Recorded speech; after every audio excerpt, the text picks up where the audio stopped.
নমস্কার, সৌরভ ব্লগের একটি নতুন ভিডিওতে আপনাদের সকলকে স্বাগত। আশা করি সবাই ভীষণ ভালো আছেন। ভিডিওটি শুরু করার প্রথমে আপনারাই বলুন, আপনাদের পুজোর ভোগ প্রসাদ খেতে সবার কেমন লাগে। কিছুদিন আগেই অনুষ্ঠিত হলো আমাদের পাড়ার কালী পুজো, অর্থাৎ মা রক্ষাকালীর পুজো। পুজোর প্রসাদ হিসেবে ভোগ প্রসাদই মাকে দেওয়া হয়। এক এক করে দেখাই।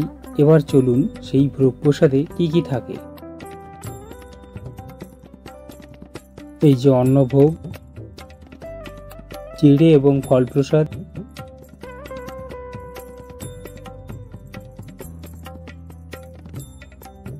সঙ্গে আলু ভাজা, চাটনি, ঝোল,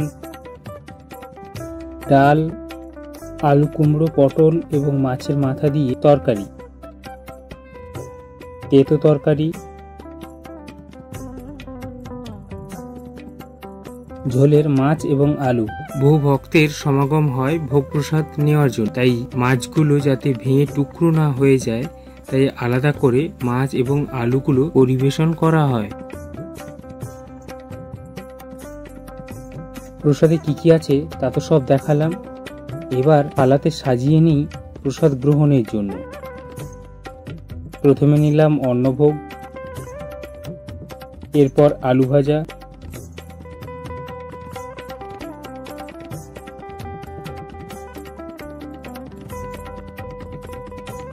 এবার নিলাম তেতো তরকারি,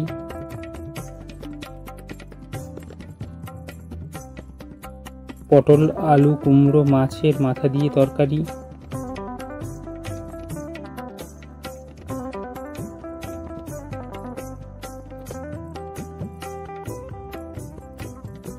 এরপর নিলাম চাটনি,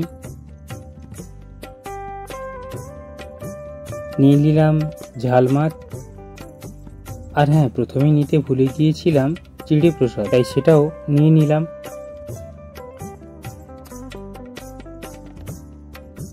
এবার দেখুন তো থালিটা কেমন সাজানো হয়েছে। কোনো পুজোর প্রসাদ ভোগে যখন ডাল এবং তার সঙ্গে তেতো তরকারি দিয়ে অন্ন গ্রহণ করা হয়, তার স্বাদ কিন্তু সত্যি দারুণ। হ্যাঁ বন্ধুরা, আমার তো সেদিন খুব ভালো কেটেছিল। আজকের ভিডিওটি এই পর্যন্ত। কেমন লাগলো অবশ্যই জানাবেন। এখন টাটা।